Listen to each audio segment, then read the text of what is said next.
hair done. So I need to go comb my hair. You look gorgeous, baby. Right. So today's episode, so we're gonna do some pork style ribs.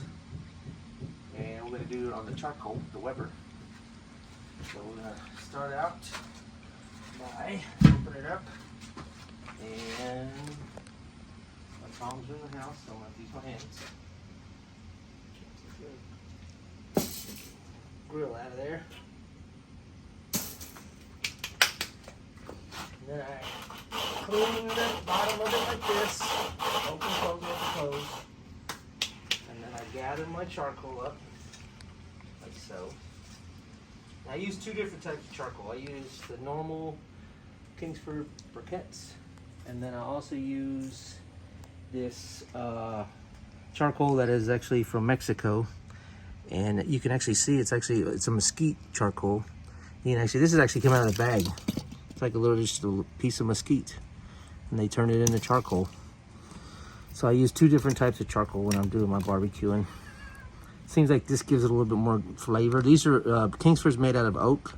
I actually saw a TV show called That's How It's Made, and they actually went to Kingsford and showed how these little Kingsford briquettes are made, and they said they're made out of oak trees. Pretty interesting show, that how it's made. But anyways, so I put the Kingsford and the Los Pinos is the name of the other type of charcoal. This from Mexico, the mesquite. And then after that, I'm gonna put my little charcoal fluid on there. So this is the two types of charcoal. We have one Kingsford, made in USA, out of oak that I was talking about. And then we have the Los Pinos, 100% mesquite, and it's actually made in Mexico. So after I've got my charcoal ready, I'm gonna put a little charcoal fluid on it. Like so, a little bit. Good. And I'm gonna set this here, maybe a little farther away for safety. And then get my lighter, light it up. There we go. That'll be the first part of the video. Now I'm gonna go inside and show you how I prepare my short ribs. All right, so these are the 1, 2, 3, 4 ingredients I use doing my ribs. I always black pepper, garlic salt, seasoned salt, a little cayenne to kick it up a notch. And then I actually get this honey from one of my friends, has his own place called Old Security Farms, local honey. It's really good stuff. So what I do, also earlier on the video I called them short ribs, but I apologize. I thought we had some short ribs, but we're gonna go with some country style ribs instead. They're not short ribs, they're country style. And they're from HEB. HEB's got some good stuff. All right guys, so we got our country style ribs here. I'm gonna start by, a lot of people actually use mustard for a binder. And what I do is I use this Old Security Farms honey for my binder. What I do, I'll put a little bit of honey on all of them. And it also gives a little sweet flavor when you're eating them, like that. And then I rub it in, like so. And I flip them over and do both sides. So usually on Father's Day, we have a competition between Paul and Lester and Daniel and Buddy. And we have a competition usually every Father's Day. And I usually win the competition. Let me finish this up. So I'm gonna go ahead and bathe the rest of these with the honey.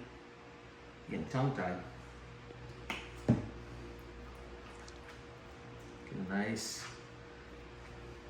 honey all over.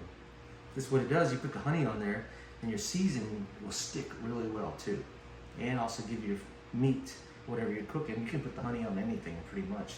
Ribs, chicken, anything you want to make. Baby back ribs. Ooh, they taste really good on baby back ribs. All right, so get the honey on there really well. And then we're gonna put a little pepper, like so.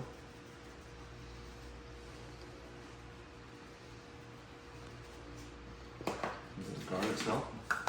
I love this Lowry's garlic salt too. It's really good.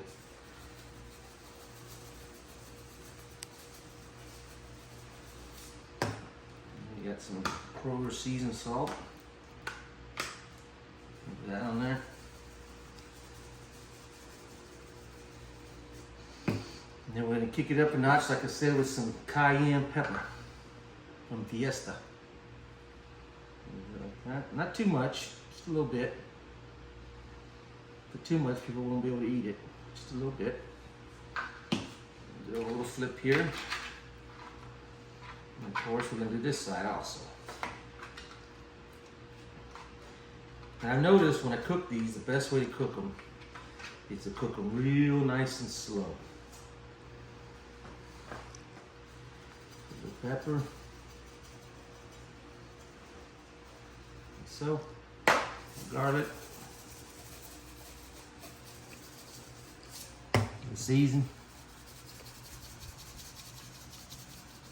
and then a little cayenne, just a little bit.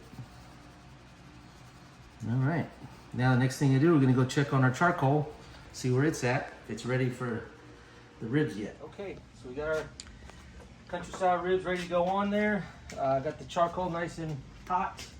I got my thermostat set. And you're like, thermostat? How could a charcoal grill have a thermostat? But actually, the air is what your thermostat is. I've got a very small little holes here, a very small little hole down here.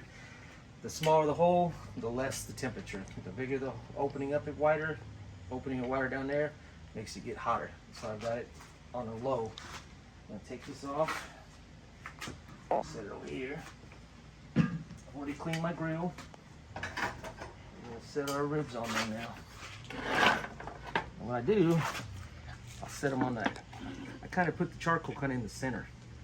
And I put the meat on the outside so it'll cook real nice and slow, like so. I don't want to put them right on the top of the charcoal, then it'll burn up real easy. So I kind of just put them on the outside, like this.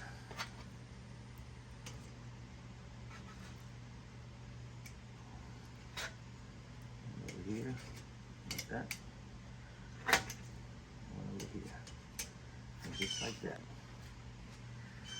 So I'm kind of afraid of showing all my cooking techniques on the videos because Paul and Lester and Daniel probably end up stealing all my ideas, all my little secrets. The only person that might give me some competition is Dustin because of course he's my son and he's seen me grill. But hopefully Lester and them won't see this video. And then we put her on there. I'll check her in about every 15-20 minutes. Take a look at it, flip them around. Adjust the temperature by opening the vents. It needs a little bit more heat. All right, guys, let's see the finishing product. They've been on there for about an hour and 15. Ooh-wee! You're looking good. Perfect. Perfect.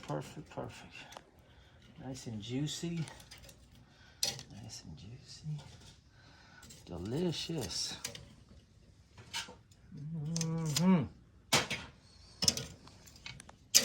Now, if you like to, you can put barbecue sauce and all kind of stuff on them, but me myself, I just like them natural. And then what you do is when you get done, to save your barbecue charcoal, not barbecue, your charcoal, what I do is I'll close it completely, cuts off the oxygen. Your charcoal will stay, will burn itself out, and then you'll have your charcoal again for the next time. So I can make a bag of charcoal last months. Let's go inside and enjoy.